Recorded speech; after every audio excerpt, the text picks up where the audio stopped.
Hello friends, I hope you are doing well. Welcome to another video here on my channel. If you're new here, hi, my name is Emily and I am an artist here on YouTube. I hope you like what you see and decide to stick around for my future videos. And if you are new here, welcome back. It's always lovely to have you here. So let's get into the video and talk a little bit about this piece here. Once again, I am using the De La Rowney Smooth Heavyweight paper pad. I just love how the markers react to this paper, and I find it really easy to blend my different colours together. I am also using my set of Prismacolor pencils, excuse me. And if I can be honest with you guys, because I've used these pencils a couple of times now, I'm not super fussed on them. I find them a little too soft and they need sharpening a lot because of this. I'll use a pencil and then after like a few lines it's already quite blunt, and I really wanted to get sharp lines for laying down this sketch, or it's more of a line art really than a sketch. Sharpening them is also tricky because they are so soft. I kept having that issue where the lead breaks off into the sharpener and you have to start all over again. There are a few pencils in this kit that are already about a third shorter than the others, and that's saying something considering I've only used them on 2 pieces. So yeah, that's pretty sad, but I can't really do anything about it. I tried a new product and now I know how I feel about it. I made my sketch a little differently this time because I actually started this piece on my iPad. I created the rough sketch on there and printed it out so that I could use my lightbox to trace it onto the paper. I did it this way because one of the things that was bothering me about my last piece was that you could see all of those sketchy lines left by the coloured pencils. Because it's really hard to erase coloured pencil, the best you can do is get it to fade a little, but it never really goes away once you've put the marks on the page. So I thought that if I do it this way, then I'll have a much neater base for my markers to go over the top, and I won't have any of those messy lines at the end once the piece is finished. Speaking of markers, the last time I made one of these videos, I coloured the whole thing using Ohuhu brand markers because I'd recently gotten them in a set and I wanted to test them out fully. This time I actually used my Copic chows, which I have had for a very long time and never get around to using anymore. Being an artist who primarily focuses on digital art means that I rarely find the time to use my traditional supplies. So I'm making a conscious effort to use my physical art supplies because, like I said in the last video, I really enjoy creating physical art, and I feel like it has a therapeutic effect that digital art doesn't always manage to incite in me, shall we say. With digital art, I usually feel good and uplifted once I'm finished and I have a piece of artwork I can show off, but with the more traditional supplies, I get more of a kick out of the process of creating the art. But moving on from that little mental detour, I used my long neglected Copics and one Ohuhu. I didn't have a pink that was pink enough in my Copic colours, but I knew I had a very pink Ohuhu, so I cracked that out to help get the right shade. I was a little worried getting my Copics out after so long because I wasn't sure if they would have dried out or anything. I don't really know if that can happen with alcohol markers, but I know that with water-based pens they sometimes dry out and get all crusty if you haven't used them for a while, and it had been several years since I'd used these Copics. So I was a little apprehensive to use them. But as it turned out, they were fine. The ink was still nice and juicy, which I was very happy about because it meant that I could have all the colours I needed for this piece. Okay, so on to the piece in question. There's not too much to say about the idea behind this drawing, to be perfectly honest. I wanted to draw something pretty, and when I think of pretty things, my mind always jumps to girls and flowers. Like, pretty basic, I know. But I didn't want to think too hard about what to create because I'm just getting back into using markers, and I didn't want to overwhelm myself by thinking I needed to come up with the most perfect idea with a hidden symbolic meaning behind it, because then I might spook myself too much and not end up creating anything. I'm easily put off by things, and if I get into the wrong mindset when I'm creating, it's really hard to pull myself back around. I have many unfinished pieces of art that prove that this is in fact the case. And I know I need to be more resilient and push through that negative mindset, but this week was not the week for fighting my demons, okay? So where was I?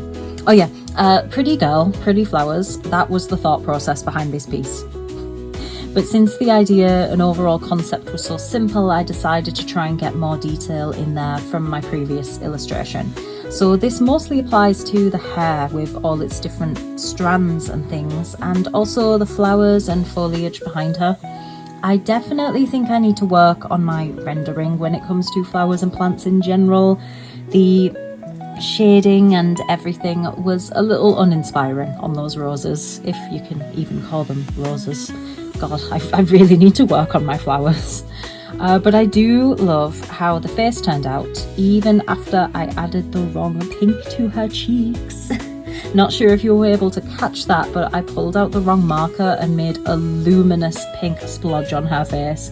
And oh God, I panicked so much when that happened. I ended up blending like crazy to try and tone it down a little, and then I had to intensify the pink on the other side of her face and a little on her nose and shoulder, just so that it didn't look too out of place. Like, had to balance it out a little bit. Overall, I think it looks okay now, but she was originally supposed to have a much softer complexion, so I'm still kind of mad at myself for that. But at least I saved her from looking like a clown, I think.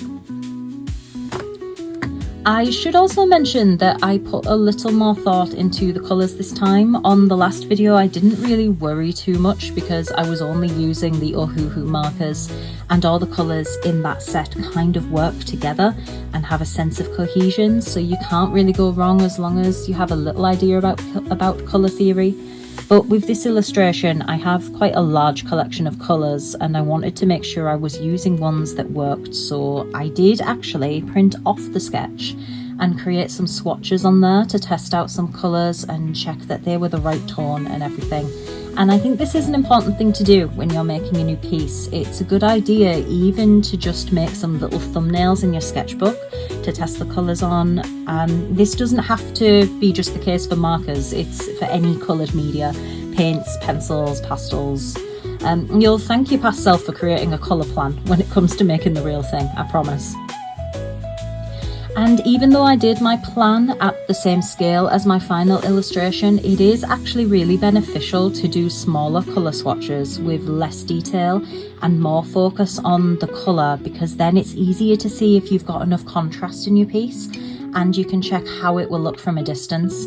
When you're working on a larger scale, it can be hard to step back and see the whole picture. You can get kind of lost in the sauce a little bit. At least I do. I get lost in all of those little details. I do this a lot when working digitally too, actually. I'll be super zoomed in, working on the fine details, and then I'll zoom out and realise that the composition is totally messed up. And honestly, no matter how good your details are, they can't save bad composition. That's the sad truth. Something I haven't brought up yet, but was on my mind the whole time while I was making this illustration, is that this girl wasn't based on anybody in particular, but she is giving me the vibes of a particular book character. You know, a beautiful brown-eyed girl with golden brown hair, surrounded by flowers. Does she remind anybody else of Elaine Archeron from A Court of Thorns and Roses? To be honest, it's not difficult for things to remind me of ACOTAR. The hard part is distracting me from that series, to be honest. But in this case, I figured I could just lean into it and basically make this an Elaine piece, which makes me think that I should do the other sisters too, and maybe turn it into a series? I don't know, I'll think about it. So, if I'm going to be critical for a second, which I ought to be, I know this piece isn't my best work. I think there's some improvements since my last marker piece, but there's also some areas where I didn't push myself as hard as I could have. The pose isn't very exciting, and I wasn't sure how to blend the background and the edges of the hair together. I worried that if I actually blended them, then it would just look fuzzy, but the way it is makes the edge of the hair look a little too harsh. So we need to work on that. I also think that the piece doesn't have as much movement as the last one, and I don't mean that the character is moving. I know that the character is still, but the last piece had more of a flow, and I think one of the reasons this was, and that this one looks so stiff, is because I traced the sketchy lines with a light box. Like, it actually looks better when there's some sketchy lines there to make the piece look a bit more interesting. It doesn't have to be super clean and tight. Everything is a learning experience, guys. And I'm really mad because I feel like in recent years I've made great strides to loosen up my artwork. One of the criticisms I always got throughout like college and uni was that my artwork was quite tight, and I never fully understood what that meant at the time. My tutors never really explained it to me. They just said, oh, it's just very tight. It's like, yes, but what does that mean? Well, it's very tight, Emily. It's like, okay. It was when I did my concept art degree that the tutor pointed out that the characters looked a bit stiff and, like, you know, there wasn't that flow to them. And I thought, oh, that's what they mean. That's why everything looks so tight. It's stiff. It's a bit lifeless, kind of like a, I don't know, like a mannequin instead of a living thing. But I do feel like a lot of my most recent work has combated that a little bit. Like, I'm working on looser poses and everything. But yeah, I'm just a little worried that I've gone backwards a little bit with this piece of artwork, because it is looking a little bit more stiff than I would like.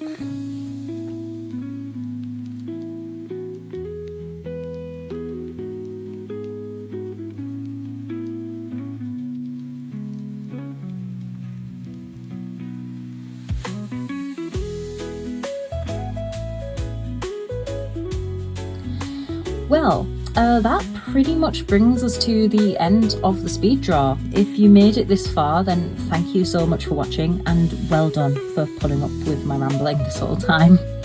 If you like what you see, then make sure you like and subscribe to get updated on when I post new content. I am trying to upload more of these videos, these types of videos where I show some of my art process and chat with you over the top. And at the moment, I'm thinking I could try and manage one a week. We'll see if we can stick to that. But it really helps me out. Anyone that has ever liked, subscribed, shared my content, it's such a big help. So thank you so much for that. If you like my silly little drawings, then you could also check out my shop. I sell prints and merchandise and keyrings and lots of little cute things like that. And if you're interested in a behind the scenes look at my shop, then you can check out my vlogs, which can also be found on my channel. All of the necessary links and things for my shop and my Instagram are in the description box below for your ease. You know, just to make things nice and easy for you.